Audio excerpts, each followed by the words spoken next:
I was just cleaning out the garage, minding my own business, when I found a folded piece of paper tucked behind my husband's toolbox. It wasn't a receipt, it wasn't a shopping list, it was a suicide note. Dated 3 months ago. Signed with, "I love you. I'm sorry." But here's the thing. He's still alive. He laughs with me, he talks about our future, he acts like nothing is wrong. And now I'm left with a choice. Do I confront him? Or stay silent and risk losing him forever? If you've ever been blindsided by someone you thought you knew, or if you've ever faced the fear of losing the person closest to you, then you'll feel this story deep in your chest. Before we dive in, hit that like button, subscribe, and get ready for one of the most heart-stopping stories you'll hear today. My name's Emily, I'm 29, and I've been married to my husband Daniel, 31, for almost 6 years. To everyone else, our marriage looks perfect. He's the guy who cracks jokes at family dinners, who sings off-key while cooking, who talks endlessly about the house we'll buy someday. But yesterday, all of that shattered. I was cleaning the garage, a chore I've been putting off for weeks. Dust everywhere, the smell of motor oil clinging to the air. I was rearranging boxes when something slipped behind his toolbox. A folded piece of paper, yellowed at the edges, tucked away like a dirty secret. At first, I thought maybe it was an old bill or some random receipt. But when I opened it, my blood ran cold. It was a letter, dated 3 months ago. And it started with, "I'm sorry. I failed you. I'm not enough. You deserve better." By the time I reached the last line, my hands were shaking so hard I could barely hold the paper. It ended with, "I love you. I'm sorry." It was a suicide note. But here's the part that messes with my head. Daniel is alive. He's here. That same night, he was in the living room, laughing at some dumb show, nudging me to share popcorn, talking about taking a trip together.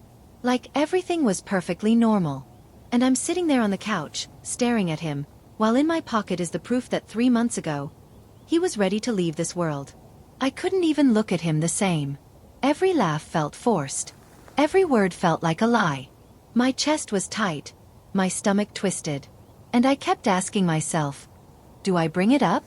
What if me saying something pushes him closer to it? But what if I say nothing? And one day, instead of finding a note tucked away, I find one left out for me. I barely slept that night. I just kept replaying it in my head. By morning, my fear had turned into something else. Anger. Anger that he didn't trust me enough to tell me. Anger that he carried this burden alone while smiling in my face. Anger. Because if he ever went through with it, I'd be left with a note and a lifetime of questions. And that's when it hit me. Silence was the enemy here. Silence was the thing killing us both slowly. But here's where the revenge comes in. Not revenge against him. No. Revenge against the darkness that tried to take him from me. I decided to fight back.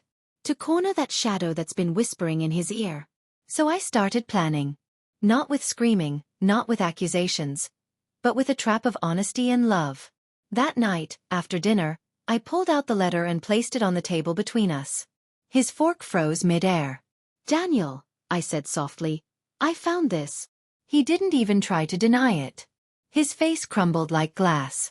He reached for the letter with trembling hands, but I didn't let go. "You don't get to carry this alone anymore," I told him. "Not while I'm still here." At first, he resisted. He said he didn't want to burden me, that he thought he was protecting me by keeping it hidden. But that's when I leaned in and whispered, "The real burden would be losing you without ever having the chance to fight for you." Something inside him broke open. He cried. I cried. 4 hours. We sat there, every wall between us falling down. That was the night Daniel admitted everything. The pressure at work, the crushing weight of feeling like he wasn't good enough, the constant voice in his head telling him I'd be better off without him. And in that moment, I took back control from the darkness. I looked him in the eyes and said, "You don't get to decide your worth alone. You don't get to erase yourself from my life. That's not love, that's theft. And I won't let it happen." His face, shocked, broken, relieved all at once, was the look of someone who realized he wasn't alone anymore. That night didn't fix everything. But it was the beginning of the fight back. And for the first time in months, maybe years, I saw hope in his eyes. Sometimes revenge isn't about payback against a person. It's about standing up to the demons that try to destroy the people we love. Silence is deadly. But truth? Truth saves lives. If this story gave you chills, smash that like button and tell me in the comments. What would you have done if you found that letter? And of course, don't forget to subscribe for more stories that will keep you hooked until the very last word.